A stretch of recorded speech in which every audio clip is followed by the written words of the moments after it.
Oke, kawan-kawan, satu informasi ini digunakan untuk dua nomor soal yang menyertainya, di mana ini bukan hurufnya. Ada seorang pemeriksa yang akan memeriksa 5 kantor, yaitu ada EFGHI, di mana aturan-aturannya atau informasi yang berkaitan dengan pengunjungan kantor itu ada di situ ada 3. Nah, untuk soal nomor 12, ini ketika kita mau mencari jawabannya ya, kita tidak perlu untuk menyusun mungkin tabel dulu atau apa namanya denah atau apapun ya. Karena berupa urutan nantinya kita bisa menyesuaikan dari informasi yang ada. Misal gini, di informasi terakhir nih, ini diperiksa di urutan keempat. Kita tinggal cari aja jawaban-jawaban yang diberikan ketika I-nya itu tidak di 4 urutannya, berarti salah. Misalnya nomor E, ini I-nya di urutan kedua. Kita hore aja, langsung dieliminasi. Di pilihan C, I-nya diberi urutan pertama, berarti jelas tidak sesuai. Kita tinggal eliminasi aja. Sudah dua pilihan tereliminasi. Sekarang kita lihat lagi informasi yang lain. H dapat diperiksa jika F sudah. Berarti urutannya F dulu baru H. Bisa lompat, bisa apapun, yang penting F dulu baru H.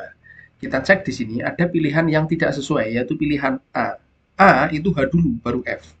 H di pertama, F di kelima. Berarti kan H dulu baru F. Artinya tidak sesuai dengan informasi pertama yang diberikan. Artinya pilihan A bisa kita eliminasi. Oke, yang B dan yang D itu masih bisa. Sekarang yang pilihan, informasi yang kedua di situ ada G diperiksa sebelum E. G diperiksa sebelum E, berarti G dulu baru E. Ya kan? G dulu baru E. Sebelum E, berarti G dulu baru E. Kita cek yang G dulu baru E. Pilihan B itu E dulu nih. E di urutan ketiga, sementara G di kelima. Jelas ini tidak sesuai. Jadi tersisa ada satu pilihan yang sesuai adalah pilihan jawaban D. Oke, itu yang pertama. Sekarang yang ketiga, nomor 13. Nomor 13 artinya di sini kita harus menyusun. Jadi paling tidak ada sedikit hal yang perlu kita susun untuk mencari apa namanya susunan yang mungkin terjadi. Ketika di situ disebutkan bahwa I ini ya, I diperiksa pada urutan keempat itu adalah hal yang pasti, artinya I ada di situ pasti.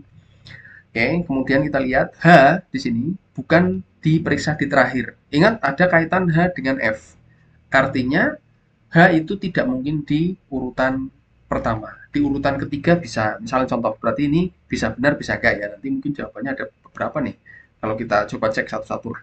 Misalnya H di urutan H diperiksa di urutan ketiga, misalnya ya ini untuk jawaban H. H ada di situ, artinya F kan bisa di posisi satu atau dua. Iya nggak? Kalau misalnya nih F dikasih satu, nggak masalah. Berarti ada G di sini baru E. Yang penting G dulu baru E. Ini sesuai dengan yang di sini. Atau mungkin teman-teman misalnya ingin diubah, ini ada I ya. Ada I yang pasti di situ. Misalnya kemungkinan kemungkinan yang lain, kemungkinan kedua, misalnya H di urutan ketiga di sini, terus F-nya ada di sini, berarti G di sini, E di sini. Nah, artinya masih aman tuh. Kan gitu. Nah, berarti pilihan jawaban A bisa benar. Bisa juga salah.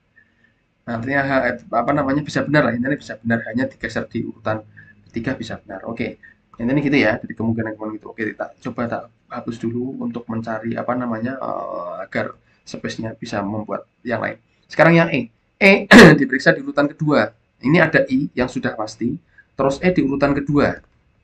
E itu punya hubungan dengan G, yaitu G harus sebelumnya E. Mau tidak mau, ini G harus di urutan pertama. Ketika G di urutan pertama, maka F harus di urutan ketiga karena setelahnya F itu ada H. Dengan kondisi ini, H kembali di posisi terakhir, padahal di sini H bukan di terakhir. Berarti jawaban B ini jelas salah. Oke, jawaban B salah ya. Kita hore. Oke, sekarang yang C. Jawaban C itu juga kalau kita sekilas lihat sih bisa benar kayaknya. I ada di urutan keempat ya. Ini kita lihat. Yang penting hanya tidak di urutan ke terakhir kelima. F tidak diperiksa pada urutan ketiga. Tidak di urutan ketiga, artinya F bisa di urutan kedua. Iya nggak? Nah, urutan pertama nggak bisa, tapi pertama bisa. Ya, ini ada FH kan gitu. Nah, ini ada F, berarti H ada di sini. Ini ada G, ada E, ini malah sesuai dengan yang ini. Nah, yang di sini. Oke. Nah, F tidak diperiksa di urutan ketiga. Berarti kalau gini kan sama ya kan? Berarti dari sini F ada di urutan kedua ini. Nah, gitu. Itu bisa benar, bisa benar. Oke, sekarang yang D. Yang D kita analis saja semua ya. Entah jawabannya ada berapa. Ini ada dua jawaban bisa benar nih, jawaban A sama jawaban jawaban C. Saya tak bisa dulu jawaban C. Nah, kalau D nih. DI diperiksa terakhir, nggak mungkin, ini jelas salah. Karena I ada di urutan keempat, ini pasti urutan keempat nih si I. Terus G diperiksa terakhir juga salah. Kenapa G terakhir salah? Karena setelah G harus ada E. Kalau terakhir berarti nanti E-nya nggak sesuai dengan posisi. Jadi ada dua jawaban teman-teman yang masih bisa benar itu jawaban A sama jawaban C. Oke, kawan-kawan, kita ke soal berikutnya. Di layar ada dua nomor. Ini terkait dengan penalaran logis ya. Jadi kita menarik suatu kesimpulan dari premis-premis yang diberikan. Di sini ada semua kucing bisa menerkam. Sebagian kucing bisa menangkap tikus. Kalau misalnya kita bisa langsung pahami dari dua premis ini, kita langsung bisa dapat kesimpulannya, tidak masalah. Tapi misalnya kita harus menganalisa dulu atau menerka dulu atau merubah dulu dalam suatu bentuk, katakanlah misalnya kalau bentuknya seperti ini, mungkin kawan-kawan bisa pakai suatu bentuk diagram Venn gitu untuk memperjelas pemahaman kita. Di sini ada kucing nih. Nah, ini lingkaran ini adalah semua kucing, oke? Ini adalah kucing dalam suatu himpunan kucing. Di situ ada kucing semuanya. Di semuanya bisa menerkam, artinya kucing ini ada di dalam lingkaran menerkam.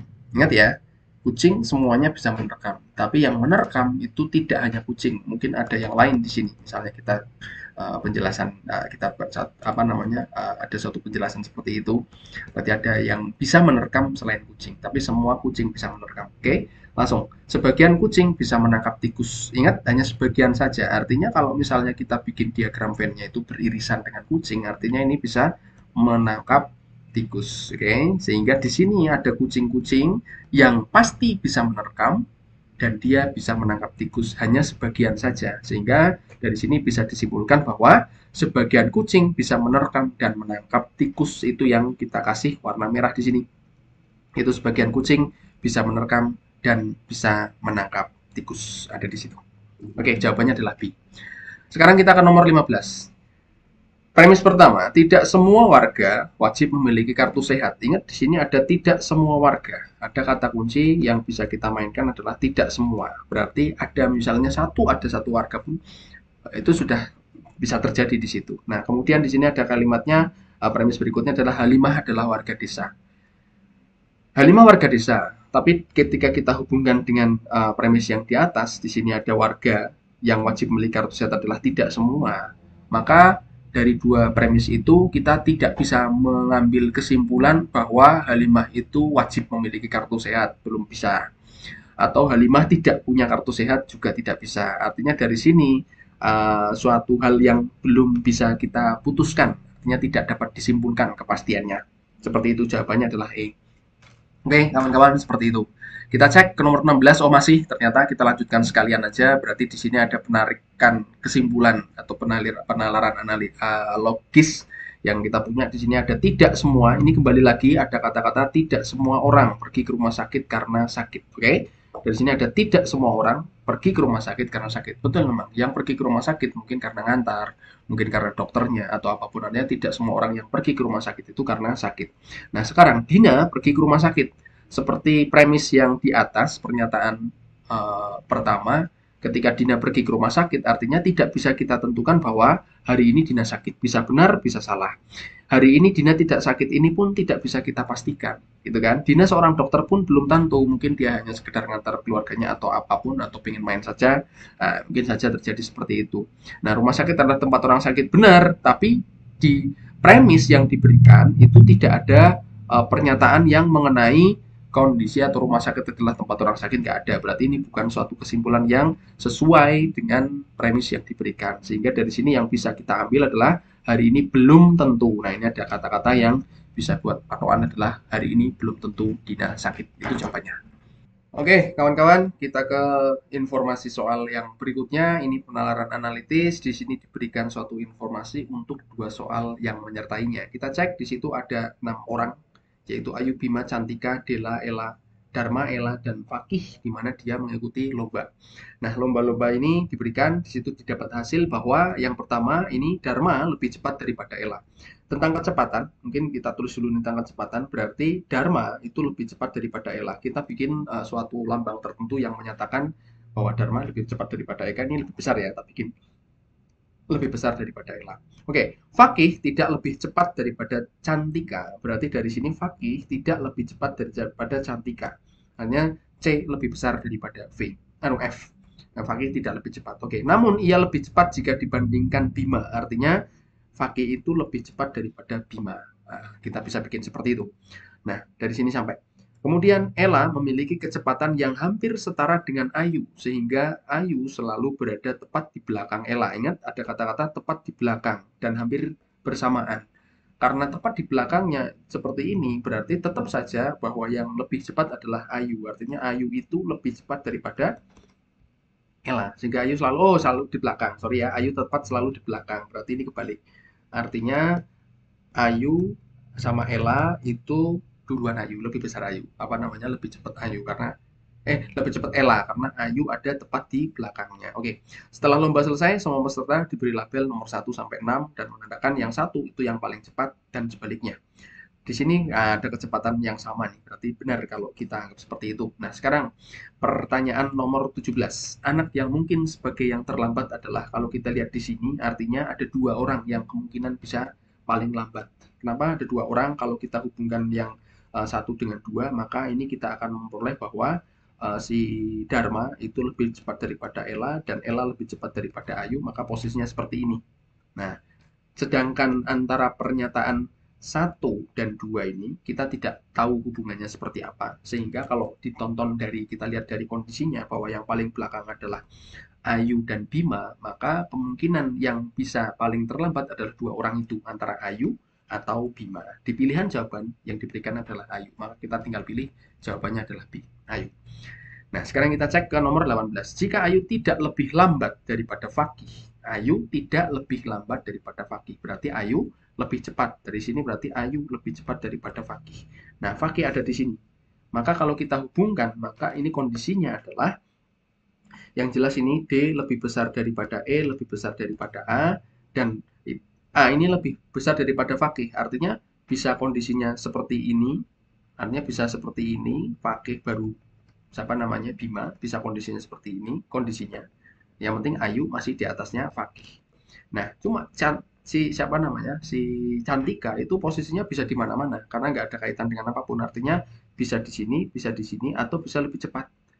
Oke, karena tidak ada informasi tentang Cantika terhadap yang lainnya, yang posisinya seperti itu. Karena yang pasti adalah Ayu lebih cepat daripada Fakih. Sehingga dari sini bisa kita lihat bahwa yang pasti adalah, kalau ini misalnya ya pilihan B nih, kita lihat nih, Dharma lebih cepat daripada Cantika, belum tentu.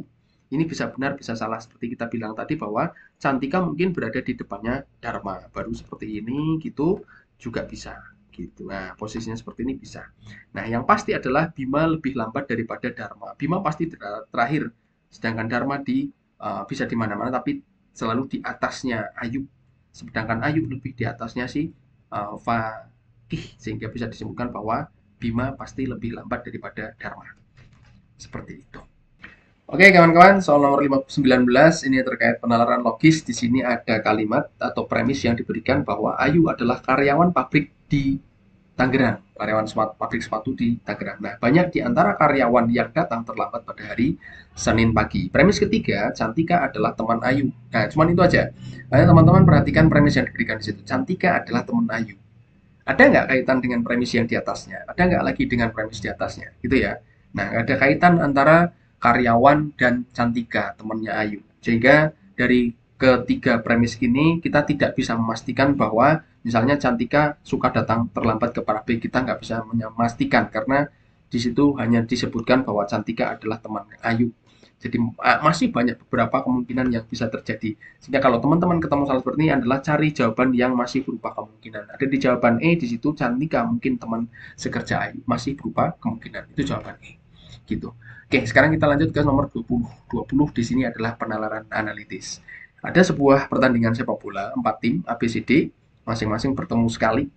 Tiap menang dapat poin 3, seri dapat 1 dan kalah 0. Masing-masing bertemu sekali. Nah, ada informasi di sini yang mungkin bisa teman-teman jadiin patokan, nanti ada yang masih berpengaruh dengan yang lain ya. Nah, ini untuk lebih jelasnya kalau kita lihat mungkin bisa kita bikin tabelnya dulu. Nah, untuk tabel pertandingannya gitu ya. Ini A, B, C, D, tak susun secara mendatar dan secara tegak, sehingga nanti teman-teman bisa perhatikan bahwa ada pasangan-pasangan lawan mereka, gitu ya. Misalnya A ketemu A nggak mungkin, karena tim sendiri kita bisa buang di situ. Ini juga bisa, nggak bisa. Ini juga nggak bisa, ya kan? Karena ketemu tim sendiri kan, otomatis gitu. Nah, karena di sini adalah bertandingnya bersama masing-masing bertemu sekali, kalau kita cuma menghapus itu saja, maka ini ada kemungkinan ketemu dua kali. Misalnya home away lah, katakanlah gitu.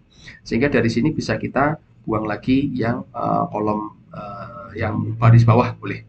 Nah, sehingga dari sini bisa teman-teman lihat bahwa misalnya kita ada A ketemu B, berarti di sini ada A ketemu B, A ketemu C, dan seterusnya. Seperti itu. Oke, kita mainkan sekarang informasinya yang ada.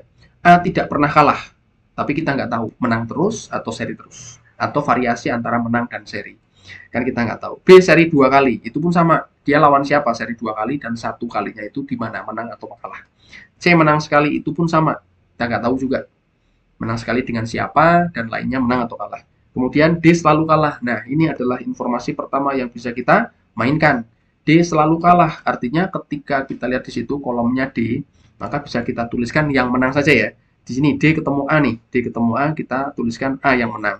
D ketemu B di sini, D bertanding melawan B, dia yang menang adalah B. Ini pun sama, D bertemu dengan C, yang menang adalah C, karena D tidak selalu kalah. Berarti di situ kita bisa melihat. Nah, kemudian informasi apa lagi yang bisa kita mainkan adalah ini, B seri 2 kali. Kenapa itu dulu? Karena di sini sudah kelihatan bahwa B yang menang. Berarti 2 pertandingan B lainnya itu diperoleh dengan hasil seri. Nah, kayak gini, misalnya A ketemu B di sini, berarti dia seri, ya kan gitu. Berarti ini tak bikin gini kalau seri, A per B gitu ya. Terus B ketemu C di sini nih, B ketemu C juga seri, berarti B atau C. Karena seri lagi. Nah, kan seperti itu kondisinya, berarti B atau C seri. Jadi sudah terlihat bahwa B seri 2 kali dan menang sekali. Nah, sekarang tinggal satu nih, A ketemu C. Kita perhatikan bahwa C menang sekali. Sudah ada di sini menang sekali, cuman yang sekali di sini kita nggak tahu menang atau kalah. A pun sama, artinya ada 2 kemungkinan. Ini bisa, kondisinya bisa yang menang adalah A atau seri, gitu kan? Yang menang A atau seri. Nah, bukan C yang menang, karena C menangnya cuma sekali aja. Ini sudah di sini, lawan D tadi. Nah, dengan kondisi ini teman-teman ada 2 kemungkinan. Kemungkinannya kita bikin tabel apa namanya perolehan nilai ya, nanti yang masuk siapa. Jelas D poinnya 0, karena dia kalah terus. Oke, dengan kondisi pertama ketika A-nya yang menang. Di sini A-nya yang menang ya. Berarti A dapat berapa poinnya? Ini dapat 1, dapat 3, A-nya menang, ini dapat 3 lagi. Berarti ada 7. Ini poinnya A adalah 7. Poinnya B sekarang. B di sini seri, dapat 1, di sini seri lagi, dapat 1 lagi, terus di sini menang. Berarti ada 22 tambah 3, berarti 5. Oke, sekarang C. C di sini kalah ya, karena kita ambil kemungkinan pertama tadi kalah. Di sini seri, dia dapat 1, terus di sini menang, berarti dapat 3. 1 tambah 3, poinnya 4. Posisinya seperti ini, ABCD dengan poin adalah 7, 5, 4, 0. Kemungkinan pertama. Kemungkinan kedua, kita ambil yang di sini nih. Nah, yang di sini, ketika A dan C seri. Berarti A itu dapat 1, 1 sama 3. Berarti ada 5. Ya, ini seri, seri, menang. Terus B-nya berarti di sini adalah seri, seri, menang. Berarti seri 2 kali menang sekali. Berarti 5 lagi. Ada 5. Oke, di sini kelihatan, oh berarti A, B nilainya sama. Mungkin teman-teman mau meneruskan juga nggak apa-apa untuk mencari nilai C. C-nya berapa berarti? 1, 1, 3 lagi, berarti 5 lagi. Dengan kondisi ketika A-nya itu di sini bermain seri lawan C, maka ada 3 tim yang dapat nilai sama. Sehingga yang bisa kita pakai adalah untuk mencari itu adalah yang posisinya ABCD. ABCD ada di pilihan jawaban A. Itu posisi klasmennya.